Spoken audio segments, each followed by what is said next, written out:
आज ହେଉଛି 30 ଅକ୍ଟୋବର। ଚାଲ ଜାଣିବା ଆଜିର କେତୋଟି ଗୁରୁତ୍ୱପୂର୍ଣ୍ଣ ଖବର। ଖବର ନମ୍ବର 1, ପୁଣି ଥରେ ଟ୍ରେନ୍ ଘଟଣାରେ ମୃତ୍ୟୁ ସଂଖ୍ୟା 8କୁ ବୃଦ୍ଧି ପାଇଥିବା ବେଳେ ଅଧିକାଂଶ ଆହତ ହୋଇଛନ୍ତି। ଆନ୍ଧ୍ରପ୍ରଦେଶ ଆରମାଣ୍ଡ ଷ୍ଟେସନର ନିକଟ କାଣ୍ଟକାପଲ୍ଲୀ ଠାରେ ରବିବାର ରାତିରେ ଏକ ପାସେଞ୍ଜର ଟ୍ରେନ୍ ଅନ୍ୟ ଏକ ଏକ୍ସପ୍ରେସ୍ ଟ୍ରେନ୍କୁ ଧକ୍କା ଦେଇଥିଲା। ଦୁର୍ଘଟଣାରେ ମୃତ୍ୟୁ ସଂଖ୍ୟା 8କୁ ବୃଦ୍ଧି ପାଇଥିବା ବେଳେ ଶତାଧିକ ଆହତ ହୋଇଥିବା ଜଣାପଡ଼ିଛି। ଏଥିରେ ବିଶାଖାପାଟଣା ରାୟଗଡ଼ା ପାସେଞ୍ଜର ଟ୍ରେନ୍ର ଡ୍ରାଇଭର ମୃତ୍ୟୁ ଘଟିଥିବା ବେଳେ ବିଶାଖାପାଟଣା ପଲାଶ ଏକ୍ସପ୍ରେସ୍ ଟ୍ରେନ୍ର ଜଣେ ଗାର୍ଡଙ୍କ ମୃତ୍ୟୁ ହୋଇଛି। ସହାୟତା ପାଇଁ ପଦକ୍ଷେପ ନେବା ସହ ତୁରନ୍ତ ଆହତମାନଙ୍କ ପାଇଁ ଚିକିତ୍ସା ବ୍ୟବସ୍ଥା ଯୋଗାଇ ଦେବାକୁ ଆନ୍ଧ୍ରପ୍ରଦେଶର ମୁଖ୍ୟମନ୍ତ୍ରୀ ନିର୍ଦ୍ଦେଶ ଦେଇଛନ୍ତି। ଖବର ନମ୍ବର 2, ରେଳ ଦୁର୍ଘଟଣାରେ ମୃତ ପରିବାରକୁ 2 ଲକ୍ଷ ଟଙ୍କା ଦିଆଯିବ ଓ ପ୍ରତି ଆହତଙ୍କୁ 50,000 ଟଙ୍କା ଦିଆଯିବ ବୋଲି ପ୍ରଧାନମନ୍ତ୍ରୀ କହିଛନ୍ତି। ପ୍ରଧାନମନ୍ତ୍ରୀ ନରେନ୍ଦ୍ର ମୋଦି ଦୁର୍ଘଟଣାରେ ମୃତ୍ୟୁବରଣ କରିଥିବା ପରିବାର ବର୍ଗଙ୍କ ପ୍ରତି ସମବେଦନା ଜଣାଇଛନ୍ତି।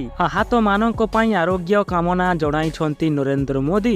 ପ୍ରଧାନମନ୍ତ୍ରୀ କାର୍ଯ୍ୟାଳୟ ତରଫରୁ ଅନେକ ସୂଚନା ଦିଆଯାଇଛି। ଆନ୍ଧ୍ରାର କଣ୍ଟାକପାଲି ଓ ଆରମଣ୍ଡା ଷ୍ଟେସନ ମଧ୍ୟରେ ଟ୍ରେନ୍ ଦୁର୍ଘଟଣାରେ 100ରୁ ଅଧିକ ଯାତ୍ରୀଙ୍କୁ ଉଦ୍ଧାର କରାଯାଇଛି।